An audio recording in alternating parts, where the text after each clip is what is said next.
Selamat malam juga yang ada di Zoom online. Ya, baik. Kita malam hari ini belajar dari Perjanjian Lama.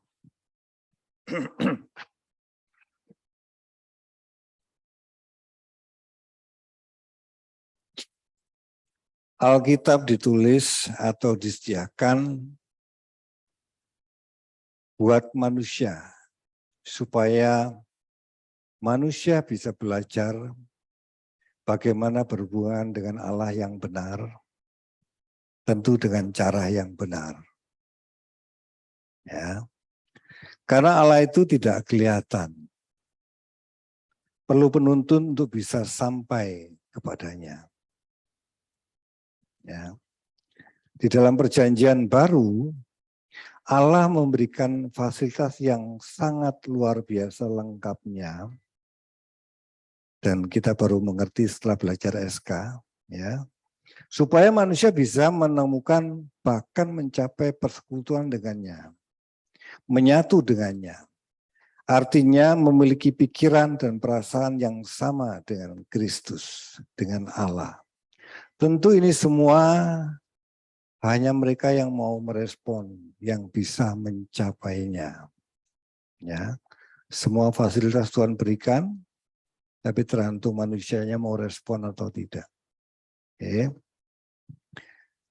Sebetulnya di dalam zaman Perjanjian Lama juga hanya untuk mereka yang merespon. Mereka dapat kasih karunia, cuma tidak lengkap memang.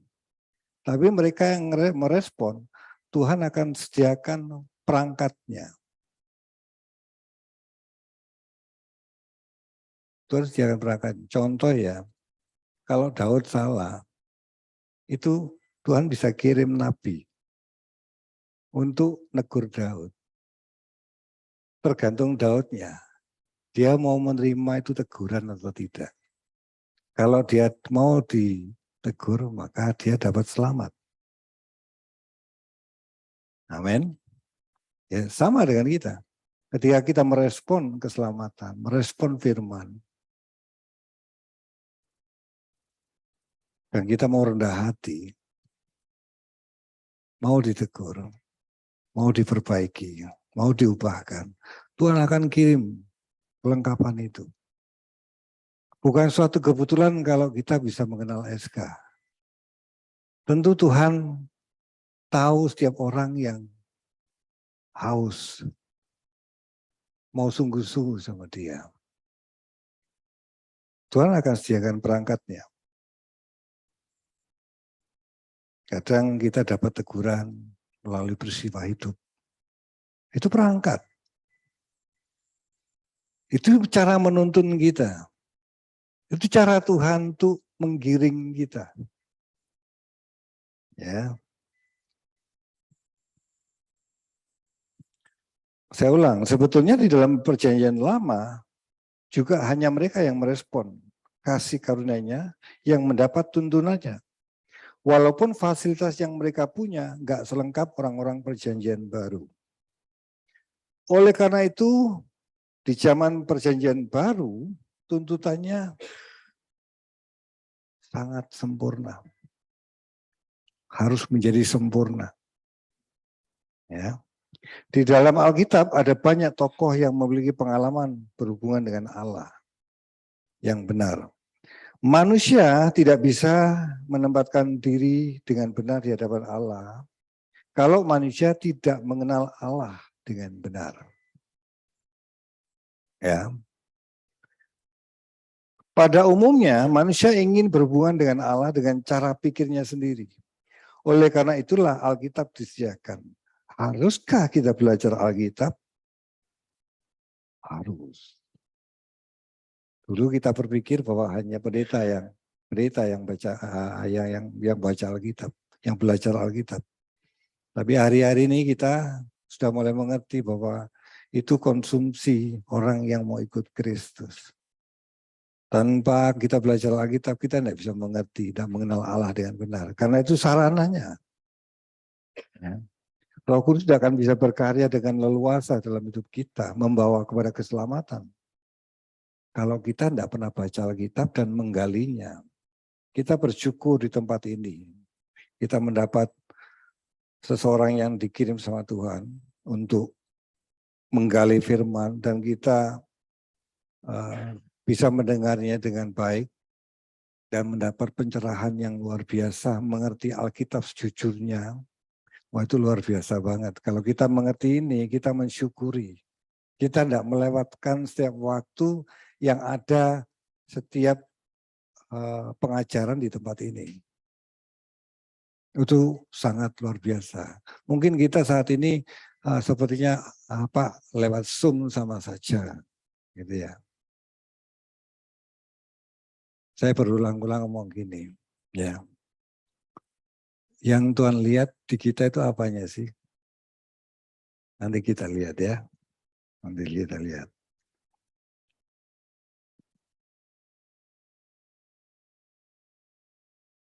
Dengan belajar Alkitab, kita bisa mengerti bagaimana cara Allah berurusan dan atau berperkara dengan manusia. Jadi kalau seseorang mau datang sama Tuhan itu tidak sakarepe dewek, enggak. Dia harus mengenal Allahnya lewat Alkitab itu, supaya dia bisa mengerti bagaimana di hadapan Tuhan itu yang benar. Amin. Hari ini kita belajar dari Daud, bagaimana Daud memiliki pengalaman tersebut. Pak, kita kan sudah belajar perjanjian baru melalui hidup Yesus yang luar biasa. Mengapa kita belajar dari hidup Daud yang tidak sesempurna Yesus? Kalau Alkitab ditulis tentang Daud, menulis tentang Daud, tentu kita juga bisa ambil sisi dari Daud yang membuat Tuhan terpesona dengan Daud. Coba kita lihat Kisah Para Rasul 13 ayat 22. Kisah 13 ayat 22. Kisah Para Rasul 13 ayat 22. Setelah Saul disingkirkan, Allah mengangkat Daud menjadi raja mereka. Tentang Daud, Allah telah menyatakan, aku telah mendapat Daud bin Isai, seorang yang berkenan di hatiku dan yang melakukan segala kehendakku. Ya, ini perjanjian baru yang nulis tentang Daud. Dikatakan bahwa di situ seorang yang berkenan di hatiku dan yang melakukan segala kehendakku. Daud itu berkenan di hati Tuhan. Ya, meskipun ya. Yuk kita buka di 1 Samuel 16 ayat 7. 1 Samuel 16 ayat 7. 1 Samuel 16 ayat 7. Ya. Tetapi berfirmanlah Tuhan kepada Samuel, janganlah pandang parasnya atau perawakan yang tinggi, sebab aku telah menolaknya. Bukan yang dilihat manusia, yang dilihat Allah. Manusia melihat apa yang di depan mata, tetapi Tuhan melihat hati. Ya, peristiwa ini tentang ketika Saul memberontak, Raja Israel yang pertama, Allah tidak berkenan akan Saul, dan Allah memilih orang lain. Nah, pada waktu itu nabinya adalah Samuel, yang diutus oleh Allah. Tentu Samuel ini seorang yang peka, ya, terhadap Tuhan. Kita lihat di Alkitab bahwa dia sangat peka. Nah, ketika dia disuruh ke rumah Isai, papanya Daud, Daud itu bersaudara 8. Ya. Kakak Daud yang 1, 2, 3 itu pasukannya Saul. Jago perang. 1, 2, 3. Kakak nomor 1, kakak nomor 2, nomor 3. Ketika Samuel datang ke rumahnya Isai, aku diutus Tuhan untuk memilih anakmu, mana anakmu? Nomor 1 datang sama Samuel, ketika datang si Samuel itu terpesona. Lihat badannya yang besar, keker. Terus dia melihat, oh iya kira-kira ini. Tapi ketika si kakaknya Daud maju, dia bilang, di hati Tuhan, di hatinya Tuhan bilang, bukan yang ini. Yang kedua datang jago perang, badan yang besar, bukan yang ini. Samuel pikir itu. Sampai yang ketiga juga sama. Dan Tuhan ngomong seperti ini. Bukan yang dilihat manusia, yang dilihat Allah. Saya ulang, jangan pandang parasnya atau perawakannya yang tinggi, sebab aku telah menolaknya. Bukan yang dilihat manusia, yang dilihat Allah. Manusia melihat apa yang di depan mata. Tetapi Tuhan melihat hati. Mau di Zoom, mau di sini sama saja. Pak, di Zoom saya juga pakai hati kok Pak. Ekspresi hati itu dari apa yang dilakukan. Saya bisa ngomong cinta sama istri saya, tapi kalau apa yang saya lakukan tidak mencerminkan cinta saya terhadap dia, itu cuma ngomong toh. Amin. Amin. Saya ingat dulu gini, ini agak nyimpang dikit. Dulu saya waktu di gereja yang lama dan lama lagi, jadi pindah 2 kali, lama lagi ya. Itu saya ketika hamilnya Kevin, punyanya masih sepeda motor, kredit lagi. Apa itu Supra? Oh bukan, sebelumnya Supra, kredit. Ikut arisan kaget. Saya dari rumah itu bangun pagi-pagi ikut doa, rajin. Pagi-pagi, pakai sepeda motor. Istri saya sedang hamil. Dan ketika suatu saat hujan, rintik-rintik, berangkat.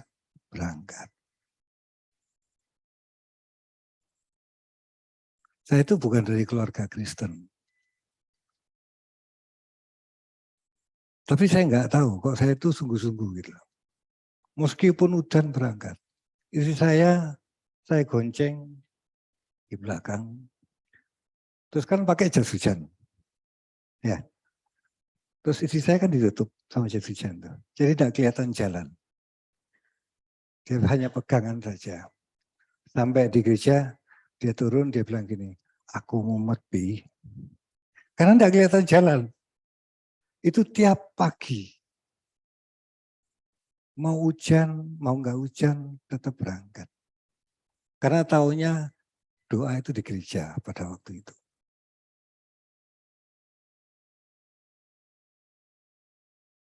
Dalam perjalanan itu, saya itu kalau ada orang yang, oh hamba Tuhan di Semarang.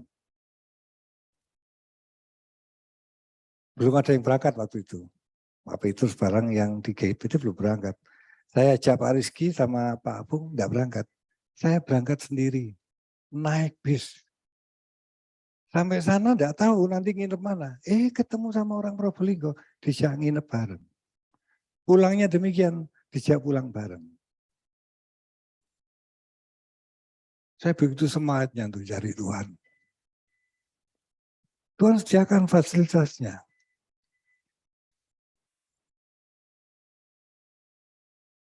Yang Tuhan lihat apanya? Hatinya. Tidak ada bedanya Anda di sini sama di rumah. Pastilah ada bedanya.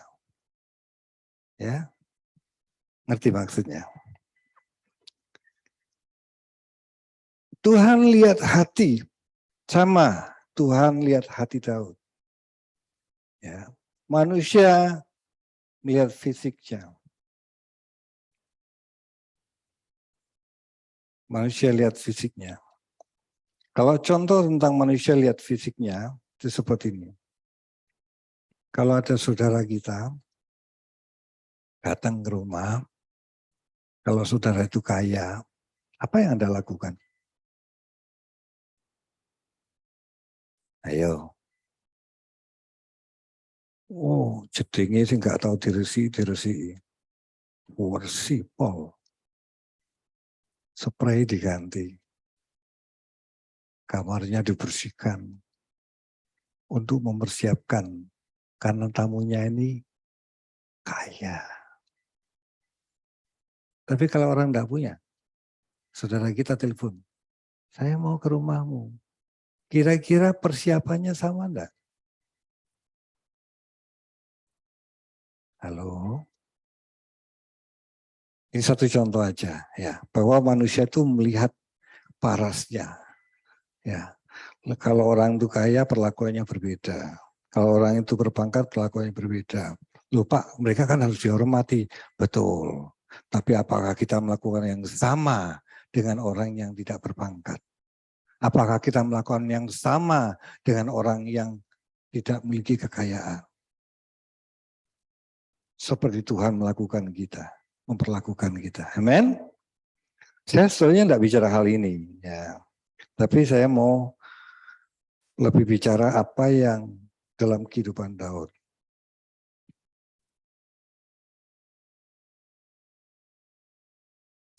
Apa yang membuat Allah itu berkenan akan hati Daud? Tadi dikatakan di Kisah Rasul bahwa seorang yang berkenan di hatiku dan yang melakukan segala kehendakku.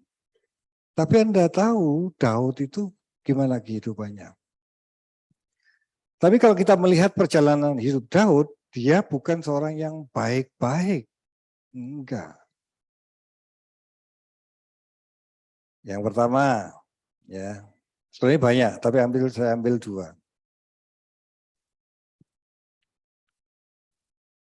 Ketika dia dikejar-kejar sama Saul, terus dia di padang gurun, dia sama anak buahnya itu orang-orang yang gerombolan notabene orang-orang kepahitan yang ikut Daud.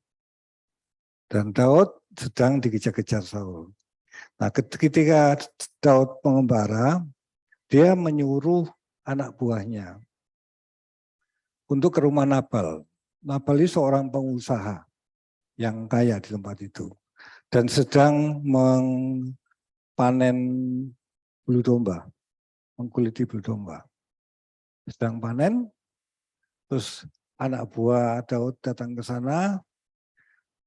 Daud menyuruh untuk minta makanan supaya bisa memelihara anak buah Daud.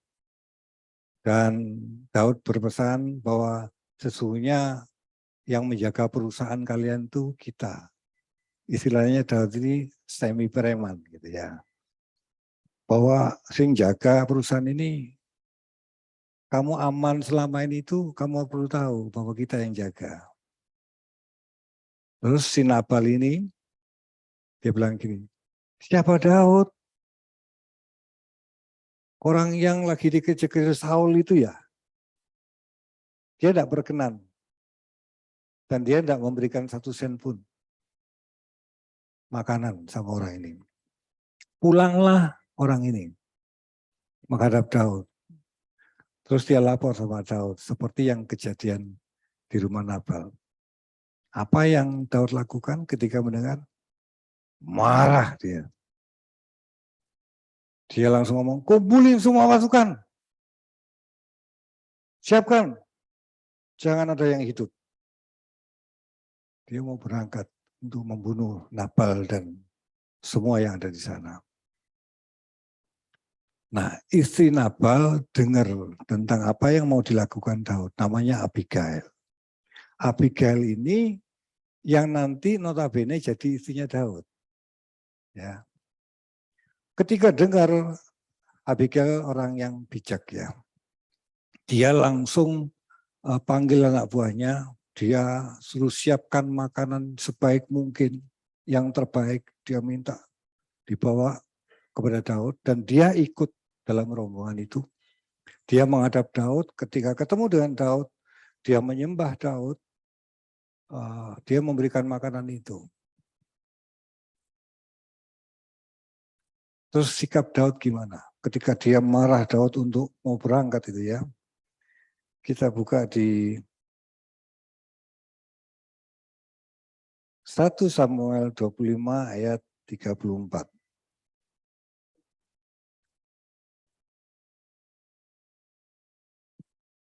1 Samuel 25 ayat 34.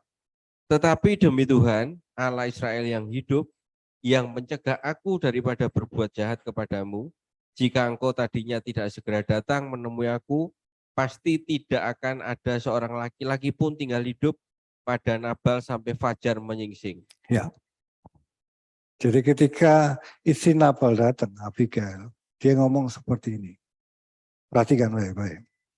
Tetapi demi Tuhan, Allah Israel yang hidup, yang mencegah aku daripada berbuat jahat kepadamu. Jika engkau tadinya tidak segera datang menemui aku, pasti tidak akan ada seorang laki-laki pun tinggal hidup pada Nabal sampai fajar menyingsing. Daud begitu marahnya, tapi ketika Abigail datang, dia ngomong seperti ini. Ada ngerti? Dia lihat Abigail, lihat Tuhan. Daud dalam setiap peristiwa itu selalu mengkaitkan dengan Tuhan. Berperkara dengan Tuhan. Bukan Abigail itu Tuhan, enggak. Tapi dia lihat bahwa Tuhan mencegah untuk membunuh keluarga Nabal. Mencegah Daud untuk menumpahkan darah. Artinya Allah melindungi melalui Abigail. Daud selalu melihat suatu peristiwa, itu melihatnya bahwa Tuhan sedang melakukan sesuatu untuk diriku. Ini sudah marah Daud ya. Orang kalau sudah marah itu kan angel dicegah. Tapi di sini Daud bisa lihat dan hatinya rendah hati melihat bahwa Tuhan sedang bilang sama Abigail, jangan kamu keluar, jangan kamu berangkat ke rumah Nabal.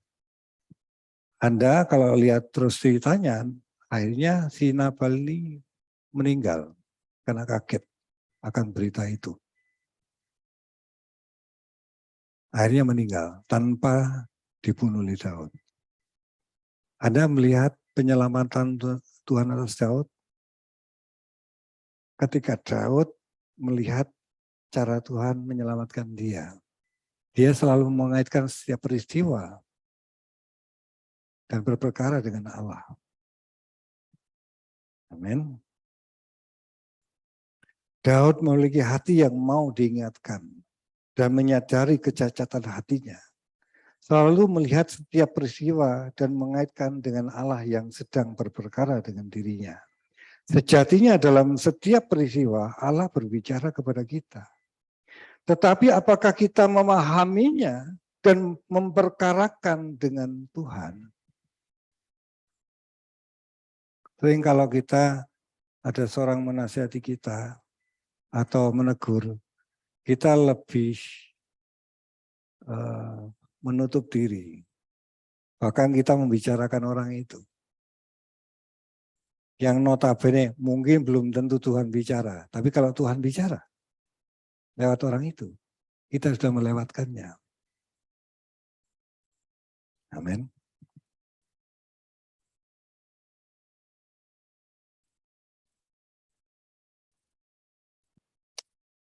Ketika ada orang yang perlu ditolong, datang sama kita atau telepon.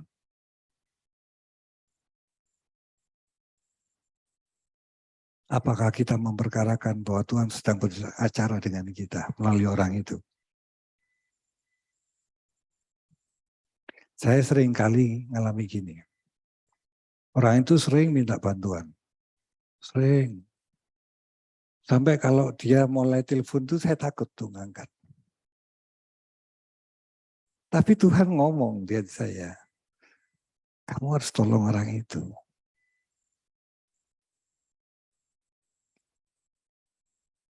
Cara Tuhan untuk memproses hati saya, apa yang ada di sekeliling saya. Tapi pertanyaannya gini, apakah saya peka dengan itu? Apakah saya menanggapinya, berperkara dengan Allah? Atau saya mengabaikannya? Kalau Daud mengabaikannya, Nabal mati di tangan Daud.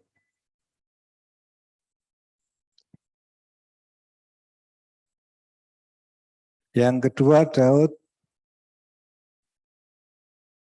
meniduri istri anak buahnya. Anda tahu? Batseba. Ketika semua berperang, Daud tidak ikut perang. Pahlawan Daud semua berperang, dia tidak ikut perang. Dia lagi jalan-jalan di suatu rumah. Ketika dia jalan di suatu rumah, dia tidak tahu kok ada fokus di suatu tempat, mungkin tempat mandi yang kecil, atau mungkin sumber kira-kira. Ada wanita yang sedang mandi. Dan dia melihat itu, dia mengingini wanita itu. Dia panggil anak buahnya, tolong panggil itu. Perempuan itu. Dipanggil, ditiduri sama Daud. Setelah tidur, beberapa bulan kemudian, wanita ini hamil. Dan dia lapor sama Daud. Dan apa yang dilakukan Daud? Daud gemetar. Apa yang dilakukan Daud? Dia panggil Uria. Itu suaminya Uria. Suami dari Batseba. Dipanggil Uria. Panggil Uria. Dia berpesan sama Yoab, suruh pulang. Ketika pulang, si Uria ini disuruh pulang. Kamu istirahat toh. Ini posisi Uria lagi perang, ya. Kamu istirahat toh. Kamu pulang ke rumah, tidur sama istrinya. Ya dia tidak ngomong gitu, kira-kira tujuannya itu. Supaya apa? Supaya tidak kelihatan kalau itu perbuatan Daud. Si Batseba hamil. Untuk menutupi aibnya.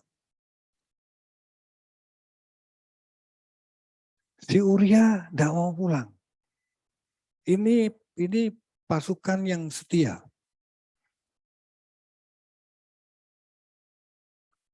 Dia malah tidur di terasnya Daud. Malah dikasih tahu pulang. Kan kenapa kamu tidak pulang? Masa aku pulang? Oh ini semua teman-temanku lagi perang.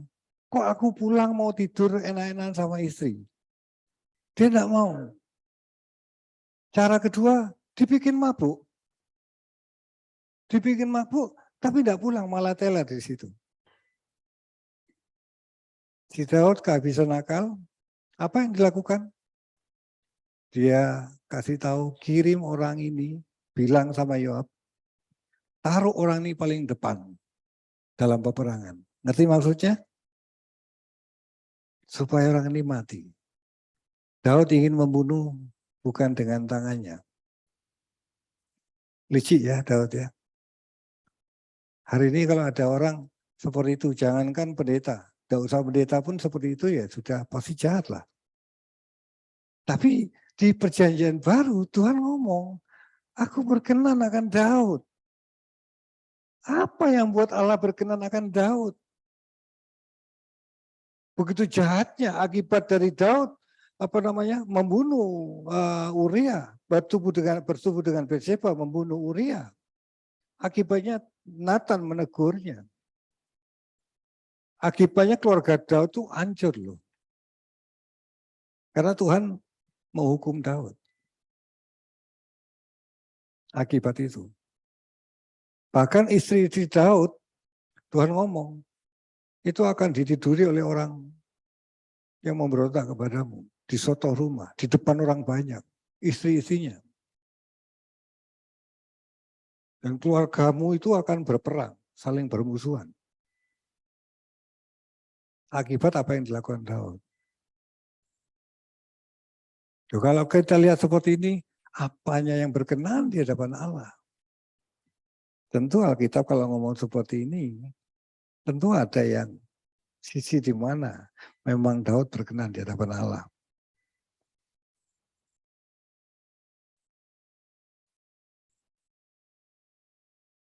2 Samuel 12 ayat 1 sampai 14. 2 Samuel 12 ayat 1 sampai 14, Pak. Cukup panjang, Pak. 2 Samuel 12 ayat 1 sampai 14. Tuhan mengutus Nathan kepada Daud. Ia datang kepada Daud dan berkata kepadanya, ada 2 orang dalam suatu kota, yang seorang kaya, yang lain miskin. Si kaya mempunyai sangat banyak kambing, domba, dan lembu sapi. Si miskin tidak mempunyai apa-apa selain dari seekor anak domba betina yang kecil yang dibeli dan dipeliharanya. Anak domba itu menjadi besar padanya bersama-sama dengan anak-anaknya, makan anak-anak Dengan anak-anaknya, makan dari suapnya dan minum dari pialanya dan ya, tidur di pangkuannya ya, seperti seorang anak perempuan baginya. ya. Pada suatu waktu orang kaya itu mendapat tamu dan ia merasa sayang mengambil seekor dari kambing dombanya atau lembunya untuk memasaknya bagi pengembara yang datang kepadanya itu. Jadi ia mengambil anak domba betina kepunyaannya si miskin itu dan memasaknya bagi orang yang datang kepadanya itu. Lalu Daud menjadi sangat marah karena orang itu dan ia berkata kepada Nathan, demi Tuhan yang hidup, orang yang melakukan itu harus dihukum mati. Dan anak domba betina itu harus dibayar gantinya 4 kali lipat karena ia telah melakukan hal itu dan oleh karena ia tidak kenal belas kasihan. Kemudian berkatalah Nathan kepada Daud, engkaulah orang itu. Beginilah firman Tuhan Allah Israel, akulah yang mengurapi engkau menjadi raja atas Israel, dan akulah yang melepaskan engkau dari tangan Saul. Telah kuberikan isi rumah tuanmu kepadamu dan istri-istri tuanmu ke dalam pangkuanmu. Aku telah memberikan kepadamu kaum Israel dan Yehuda, dan seandainya itu belum cukup, tentu kutambah lagi ini dan itu kepadamu. Mengapa engkau menghina Tuhan dan melakukan apa yang jahat di matanya? Uria orang Het itu kau biarkan ditewaskan dengan pedang, istrinya kau ambil menjadi istrimu, dan dia sendiri telah kau biarkan dibunuh oleh pedang Bani Amon. Ayat 10, oleh sebab itu, pedang tidak akan menyingkir dari keturunanmu sampai selamanya, karena engkau telah menghina aku dan mengambil istri Uria orang Het itu untuk menjadi istrimu. Beginilah firman Tuhan, bahwasanya malapetaka akan kutimpakan ke atasmu yang datang dari kaum keluargamu sendiri. Aku akan mengambil istri-istrimu di depan matamu dan memberikannya kepada orang lain. Orang itu akan tidur dengan istri-istrimu di siang hari. Sebab engkau telah melakukannya secara tersembunyi, tetapi aku akan melakukan hal itu di depan seluruh Israel secara terang-terangan. Ayat 13, lalu berkatalah Daud kepada Nathan, aku sudah berdosa kepada Tuhan, dan Nathan berkata kepada Daud, Tuhan telah menjauhkan dosamu itu, engkau tidak akan mati. Ayat 14, walaupun demikian, karena engkau dengan perbuatan ini telah sangat menista Tuhan, pastilah anak yang lahir bagimu itu akan mati. Ya. Jadi ketika Nathan negur Daud, entah ini di depan orang banyak ya, atau mungkin di ruang rahasia, tapi saya kira mungkin di tempat yang umum. Seorang raja ditegur oleh Nabi. Anda ingat ketika Samuel menegur Saul di depan orang banyak. Apa yang dilakukan Saul? Dia menarik jubahnya Samuel sampai robek. Dia ngomong gini, jangan ngomong ini di depan orang banyak. Ngerti? Malu Saul ditegur sama Samuel. Jangan di sini negurnya, di dalam saja ngomong sama aku. Baik-baik.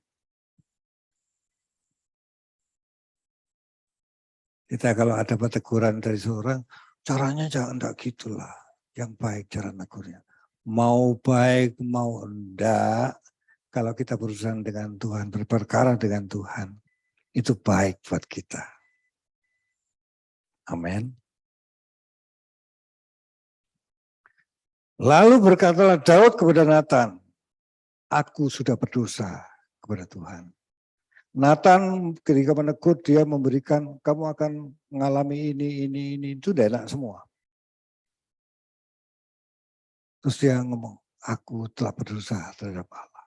Dia lakukan dengan sungguh hati. Ampuni aku.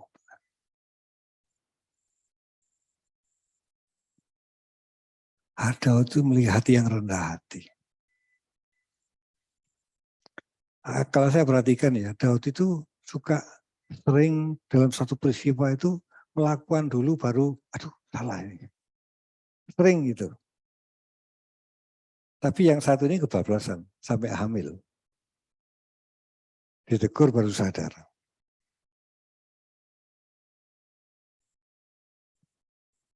Daud memiliki hati yang mau ditegur di depan orang banyak. Meskipun dia seorang raja. Bandingkan dengan Saul tadi yang saya katakan.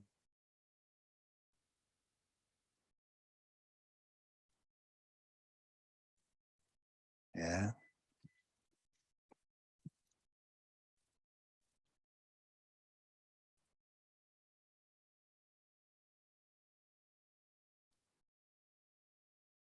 Ketika peristiwa lain ya, itu tadi dua itu ada banyak hal tentang Daud, tapi saya ambil dua, bahwa Daud tidak baik-baik banget.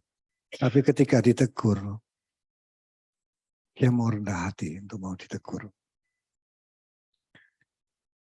Ada peristiwa lain tentang Daud, ketika Daud dikejar-kejar Saul untuk dibunuh. Karena Saul iri dengan Daud, karena rakyat mengatakan bahwa kalau Saul beribu-ribu tapi Daud berlaksa-laksa.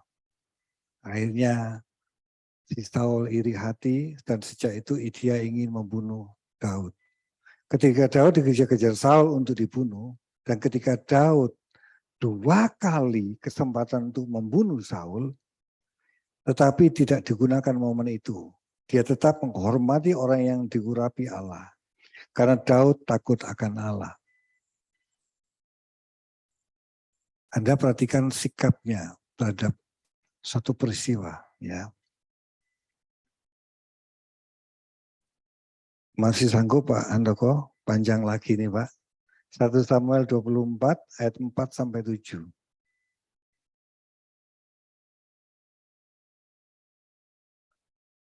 Baik. 1 Samuel 24 ayat 4 sampai 7. Ayat 4 sampai 7. Ia sampai ke kandang-kandang domba di tepi jalan. Bentar, itu mungkin punya saya mungkin 5 Pak. Berarti selisih 1. Ya. Lalu berkatalah orang-orangnya kepada Daud, telah tiba hari yang dikatakan Tuhan kepadamu, sesungguhnya aku menyerahkan musuhmu ke dalam tanganmu, maka perbuatlah kepadanya apa yang kau pandang baik. Maka Daud bangun lalu memotong punca jubah Saul dengan diam-diam. Ayat 6, ya. Kemudian berdebar-debarlah hati Daud karena ia telah memotong punca Saul. Ya, lalu berkatalah ia kepada orang-orangnya, dijauhkan Tuhanlah kiranya daripadaku untuk melakukan hal yang demikian kepada tuanku, kepada orang yang diurapi Tuhan, yakni menjamah dia, sebab dialah orang yang diurapi Tuhan. Ya. Dan Daud mencegah orang-orangnya dengan perkataan itu, ia tidak mengizinkan mereka bangkit menyerang Saul, sementara itu Saul telah bangun, meninggalkan gua itu, hendak melanjutkan perjalanannya. Ya, ketika Saul masuk gua, mau beol kira-kira. Anda tahu kalau orang posisi beol, kalau ditusuk paling gampang kan? Ya, lagi konsentrasi penuh kan? Ya. Nah, si Daud, ada orang yang mengatakan sama Daud, ini kesempatan buat kamu. Dan kesempatan dari Tuhan. Loh, bisa loh seperti itu ya. Ya, terus Daud tergoda loh. Anda perhatikan. Maka Daud bangun lalu memotong punca jubah Saul dengan diam-diam. Itu karena provokatif anak buahnya. Dia sempat motong jubahnya lagi beol, jubahnya dipotong. Mungkin jubahnya lagi disingkirkan seperti itu ya. Terus dipotong. Tapi setelah motong, Anda perhatikan. Kemudian berdebar-debarlah hati Daud. Karena ia telah memotong punca Saul. Apa hubungannya? Redek Daud. Lalu berkatalah ia kepada orang-orangnya, dijauhkanlah Tuhanlah, dijauhkan Tuhanlah kiranya daripadaku untuk melakukan hal yang demikian kepada Tuanku, kepada orang yang diurapi Tuhan, yakni menjamah dia sebab dialah orang yang diurapi Tuhan. Dan dia mencegah anak buahnya untuk membunuh. Dia lakukan ini bukan karena takut sama Saul, enggak. Karena dia takut akan Allahnya. Dia enggak berani. Padahal ada kesempatan orang yang lagi ngejar-ngejar dia. Dan ini terjadi 2 kali. Sangat teruji Daud. Selalu Anda kalau lihat ini, selalu Daud itu mengaitkan setiap peristiwa dengan Allahnya. Kalau kita sadar akan Allah itu mungkin hanya di gereja saja, tapi Daud enggak. Dalam situasi seperti itu pun dia sadar akan Allahnya. Dia takut membunuh Saul karena dia takut akan Allahnya. Dia sangat menghormati Allahnya.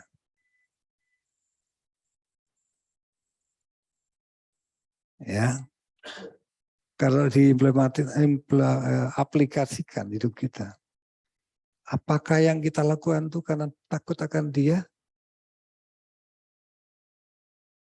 Atau karena takut akan manusia? Kalau kita berangkat, apa yang kita lakukan karena takut akan dia, itu yang menjadi perhatian Tuhan di hidup kita. Mau Anda lagi tidak baik-baik, apapun keadaan Anda, mau kesehatan, mau ekonomi, mau keluarga, kalau hati kita takut akan dia, memperkarakan dengan dia, takut akan dia, dengan menunjukkan sikap hati yang benar di hadapan dia, dan apa yang dilakukan itu mencerminkan hatinya, Bapak Ibu, Tuhan pasti bela kita, enggak usah bela diri.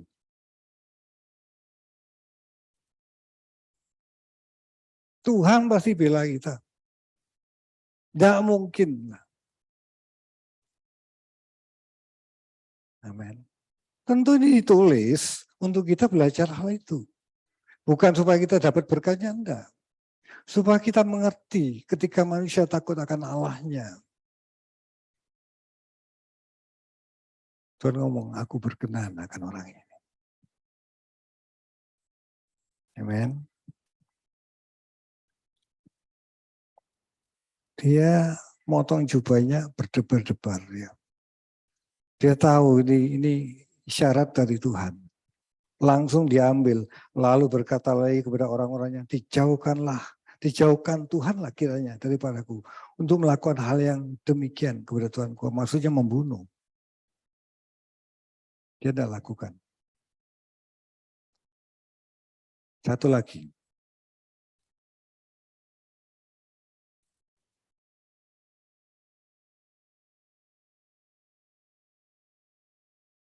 Ketika gara-gara Daud mengalami peristiwa dengan Batseba dan Uria, akibatnya anaknya yang namanya Absalom itu memberontak.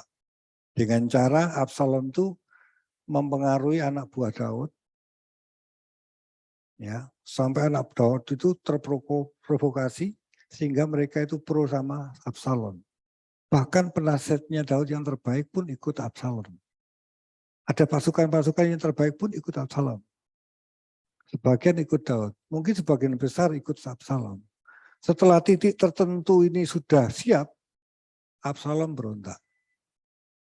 Melaksanakan. Apa yang dilakukan ketika Daud tahu anaknya memberontak? Ingin menguasai kerajaan Daud. Apa yang Daud lakukan? Dia tidak perangi anaknya. Enggak. Dia keluar dari kerajaannya. Dia menyingkir. Siapa yang mau ikut sama dia, ikut. Tidak ikut pun tidak apa-apa. Dia berangkat ke Bahurim. Nah,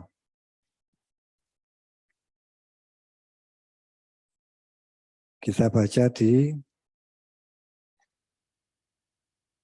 2 Samuel 16 ayat 5 sampai 12. 2 Samuel 16 ayat 5 sampai 12. 2 Samuel 16 ayat 5 sampai 16. 12, Pak. 12. Ketika Raja Daud telah sampai di Bahurim, Ya. keluarlah dari sana seorang dari kaum keluarga Saul, ia bernama Shimei bin Gera. Bentar. Jadi ketika mereka Daud itu lagi keluar dari kerajaannya untuk mengungsi, ini dalam perjalanan menuju Bahurim bersama rombongan yang mau ikut sama Daud. Posisi hati Daud ini lagi kecewa. Ayo, oh ya sedih lah. Lihat anak terus berontak, terus mau menguasai kerajaannya, mau menghabisi kerajaan. Bahkan Absalom ini yang meniduri istri-istrinya Daud itu di suatu rumah itu Absalom ini. Jadi dikatakan Nabi Nathan itu. Ini terjadi. Istri-istrinya itu ditiduri di depan umum. Karena Tuhan sudah ngomong seperti itu. Dan Daud tahu dan dia ikuti apa maunya Tuhan. Nah, sekarang dalam perjalanan ke Bahurim. Silakan, Pak. Sambil mendekati raja, ia terus-menerus mengutuk. Daud dan semua pegawai Raja Daud dilemparinya dengan batu, walaupun segenap tentara dan semua pahlawan berjalan di kiri kanannya. Beginilah perkataan Shimei pada waktu ia mengutuk, "Enyahlah, enyahlah, engkau penumpah darah orang dursila. Tuhan telah membalas kepadamu segala darah keluarga Saul yang engkau gantikan menjadi raja. Tuhan telah menyerahkan kedudukan raja kepada anakmu Absalom. Sesungguhnya engkau sekarang dirundung malang karena engkau seorang penumpah darah." Lalu berkatalah Abisai anak Seruya kepada raja, "Mengapa anjing mati ini mengutuki tuanku raja? Izinkanlah aku menyeberang dan memenggal kepalanya." Tetapi kata raja, "Apakah urusanku dengan kamu, hai anak-anak Seruya? Biarlah ia mengutuk, sebab apabila Tuhan berfirman kepadanya, kutukilah Daud, siapakah yang akan bertanya, mengapa engkau berbuat demikian?" Pula kata Daud kepada Abisai dan kepada semua pegawainya, "Sedangkan anak kandungku ingin mencabut nyawaku, terlebih lagi sekarang orang Benyamin ini. Biarkanlah dia dan biarlah ia mengutuk, sebab Tuhan yang telah berfirman kepadanya demikian. Terus? Mungkin Tuhan akan memperhatikan kesengsaraanku ini dan Tuhan membalas yang baik kepadaku sebagai ganti kutuk orang itu pada hari ini." Ya, sampai situ. Jadi sudah posisi hatinya lagi kacau, anaknya berontak, kerajaannya mau direbut, dia lagi ngungsi, dia berjalan, terus ini sungai, di situ ada orang namanya Shimei. Nah, Shimei ini siapa? Shimei ini masih saudaranya Saul. Saul kan kerajaannya istilahnya direbut sama Daud. Ya, tentu dengan tangan Tuhan. Shimei ini nggak senang dengan apa yang dilakukan Daud. Merasa kerajaan saudaranya diambil. Ketika Daud mulai jatuh dalam jabatannya, Shimei ini dari seberang, dia ngutuki Daud. Dia ngomongi Daud. Dia menghujat Daud. Bahkan melempari batu. Anda bisa bayangkan orang lagi sumpah dapat itu. Kira-kira ngamuk enggak? Marah sih. Marah.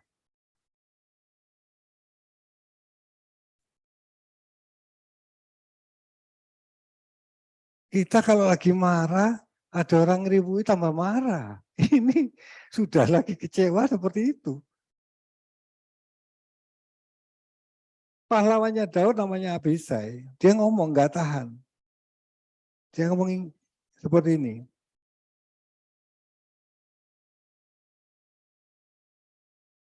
Lalu berkatalah Abisai anak Seruya kepada raja, "Mengapa anjing mati mengutuki tuanku raja? Izinkanlah aku menyeberang dan memenggal kepalanya." Yang marah anak buahnya. Tak penggalai. Daud ngomong gimana? Tapi kata Raja Daud, "Apakah urusanmu dengan kamu? Apa urusanku dengan kamu, hai anak Seruya? Biarlah ia mengutuki, sebab apabila Tuhan berfirman kepadanya, kutukilah Daud, siapa yang akan bertanya, mengapa engkau berbuat demikian? Pula kata Daud kepada Abisai dan kepada semua pegawainya, sedangkan anak kandungku ingin mencabut nyawaku, terlebih lagi sekarang orang Benyamin ini Simei itu. Ini, biarkanlah dia dan biarkan ia mengutuk, sebab Tuhan telah berfirman kepadanya demikian. Mungkin Tuhan akan memperhatikan kesengsaraanku ini dan Tuhan membalas baik kepadaku sebagai ganti kutuk orang itu. Selalu setiap peristiwa kalau Anda perhatikan, Daud selalu memperkarakan dengan Allahnya. Walaupun peristiwa itu nggak nyaman, mau nyaman, dia mengkaitkan.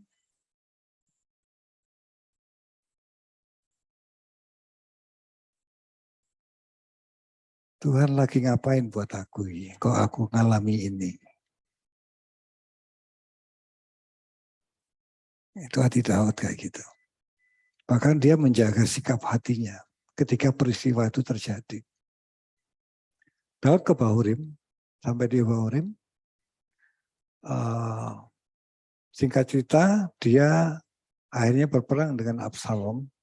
Dia susun, setelah dia bisa menyusun pasukannya, dia perang dengan Absalom, tapi dengan catatan kepada Yoab, jangan bunuh Absalom.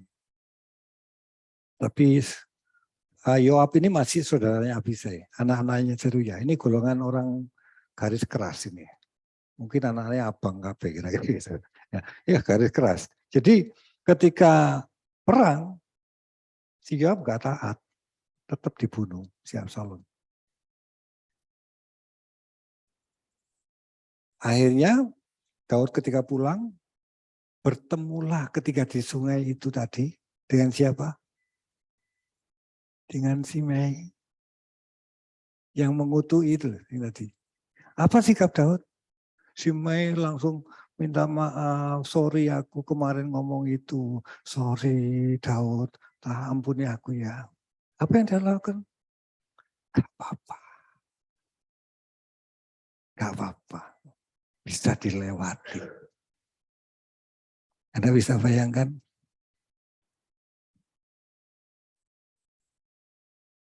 Itu yang Tuhan lihat.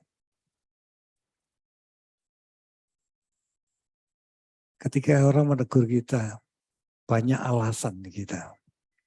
Tapi tidak melihat Tuhan sedang lakukan sesuatu buat diri kita. Tidak bertanya, tidak merenungkan, Tuhan apa yang kau mau? Ada yang salah dalam hidupku. Tidak ada yang kebetulan dalam setiap orang percaya. Kenapa? Karena orang percaya kan dibawa kepada keselamatan. Dan itu dipersiapkan di dunia ini. Tidak menyalahkan keadaannya yang tidak nyaman. Sebetulnya bukan hanya keadaan yang tidak nyaman. Bahkan ketika kita melimpah berkat, Tuhan, aku mau berperkara dengan Engkau. Enggak ada yang kebetulan.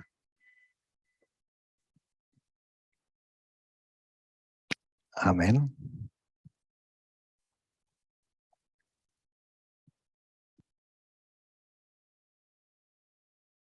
Sikap Daud selalu memperkarakan dengan Allahnya. Satu lagi ya, terakhir. Masih banyak sebetulnya, tapi saya ambil yang menarik untuk kita dengerin ya.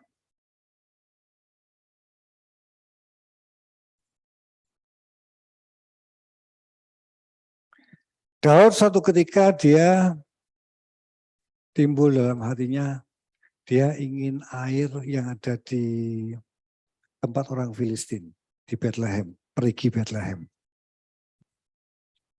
Daud ini aneh-aneh. Kan Daud pernah tahu peristiwa seperti ini. Saya tidak kupas, cuma ambil lalu gini. Dia ingin menghitung rakyatnya. Ya. Loh, ngitung rakyat kok tidak boleh sih? Masa tidak boleh? Ayo, mana pemerintah mau sensus? Kan dia rajanya. Boleh enggak? Halo? Boleh lah. Tapi berangkat dari apa Daud untuk menghitung itu, ingin menghitung. Anda ngerti? Ngerti maksudnya? Kita sering ya diem-diem itu, saya itu sering gini, asetku yang ini berapa ya ini berapa ya, ini berapa, di jumlah berapa, kekayaan saya sebegini ya. Kalau kita baca ini, takut. Ketika pikiran memikirkan hal itu, enggak. Kekuatanku Tuhan. Daud ini suka bikin gara-gara, kira-kira gitu ya. Nah, dia kepingin air yang ada di perigi Bethlehem. Perigi ini letaknya di tempatnya orang Filistin. Nah, orang Israel kan lagi perang sama Filistin. Dan saat itu memang lagi perang, gitu loh, posisi perang, suasana perang.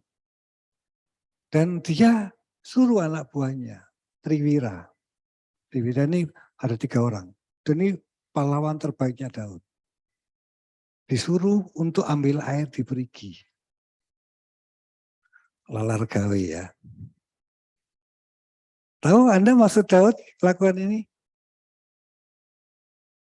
Ingin menunjukkan kekuatannya ya. Ya Pak, kita baca.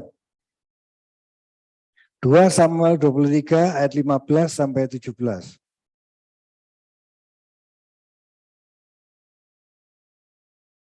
2 Samuel 23 ayat 15 sampai 17. Ya. Lalu timbullah keinginan pada Daud dan ia berkata, sekiranya ada orang yang memberi aku minum air dari perigi Bethlehem yang ada di dekat pintu gerbang. Lalu ketika pahlawan itu menerobos perkemahan orang Filistin, mereka menimba air dari perigi Bethlehem yang ada di dekat pintu gerbang, mengangkatnya dan membawanya kepada Daud.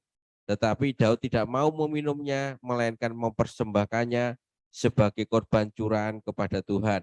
Katanya, jauhlah daripadaku ya Tuhan untuk berbuat demikian. Bukankah ini darah orang-orang yang telah pergi dengan mempertaruhkan nyawanya dan tidak mau ia meminumnya? Itulah yang dilakukan ketiga pahlawan itu. Wong cuma banyu, wae. Kok dipersembahkan kepada Allahnya? Karena air itu bernilai. Anak buahnya mengambil air itu di tempat yang sulit. Yang bisa-bisa anak buahnya mati. Tapi notabene anak buahnya berhasil mengambil air itu. Ketika berhasil dipersembahkan kepada Daud, Daud tidak berani minum. Kenapa? Dia takut akan Allahnya. Ini enggak layak buat aku. Ini buat dia. Anda lihat ini. Bahwa hati Daud itu sangat menghormati Allahnya. Daud bisa melakukan kesalahan. Tapi sikap hati Daud. Bukan saya mau memperbolehkan melakukan suatu kesalahan. Atau kompromi dengan suatu kesalahan. Tidak. Kesalahan tetap kesalahan. Tetapi yang saya mau ambil di sini, bahwa Allah berkenan itu karena sikap Daud menanggapi. Dalam hatinya Daud ada Allah. Selalu dalam setiap peristiwa Daud mengaitkannya dengan Allahnya. Soal air pun dia kaitkan dengan Allahnya. Aku enggak layak untuk minum air ini. Aku persembahkan bagi Allah. Betapa Daud sangat menghormati Allahnya. Bukan soal airnya, tapi sikap hatinya. Ini yang Tuhan ngomong, aku berkenan akan Daud. Bukan dalam satu peristiwa ini saja, tapi dalam setiap peristiwa. Daud selalu mengaitkan hidupnya dengan Allahnya. Ketika melakukan dosa, dia, Tuhan, aku sudah berdosa terhadap Engkau.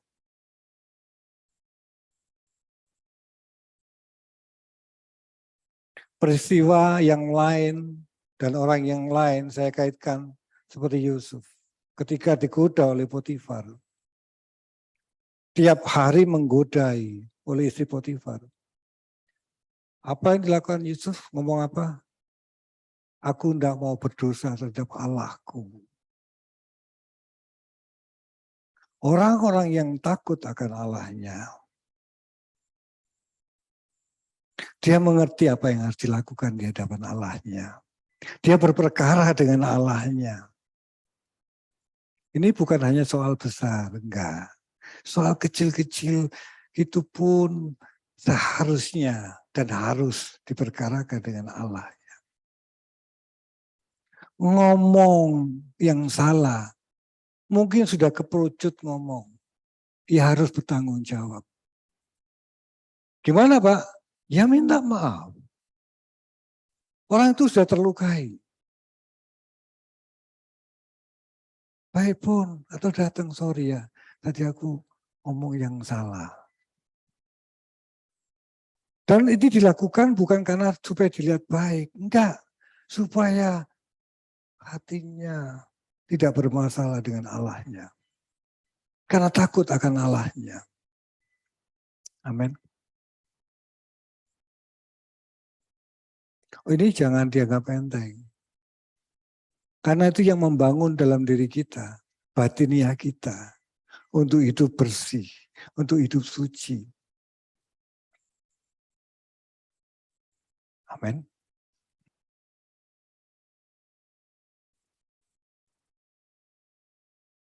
Daud seringkali melakukan suatu hal, dia lakukan baru tahu dia salah.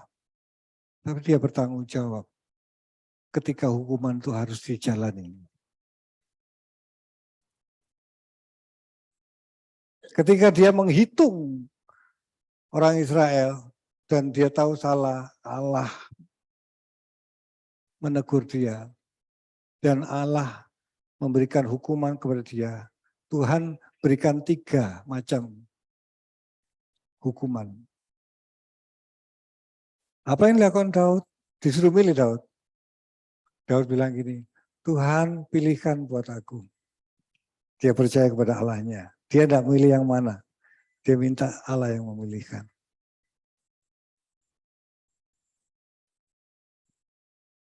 Betapa hati Daud ini takut akan Allahnya. Dia buktikan dengan kehidupannya.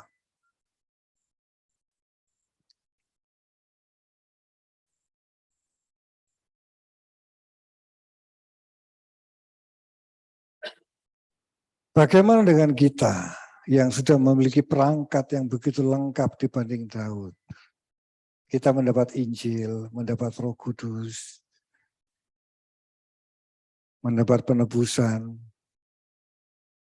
bahkan peristiwa hidup membentuk kita. Apakah kita masih menyalahkan keadaan yang Tuhan izinkan datang kepada kita? Apakah kita masih mengeluh dengan keadaan itu? Kenapa begini, kenapa begitu?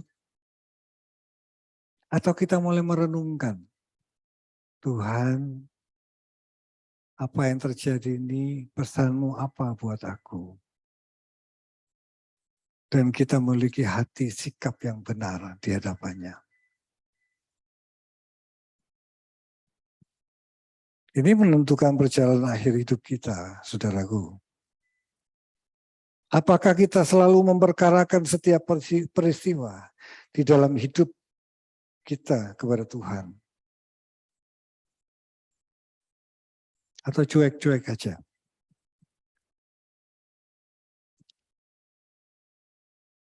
Daud dengan pengetahuannya yang terbatas bisa bertuhan dengan benar. Bagaimana dengan kita?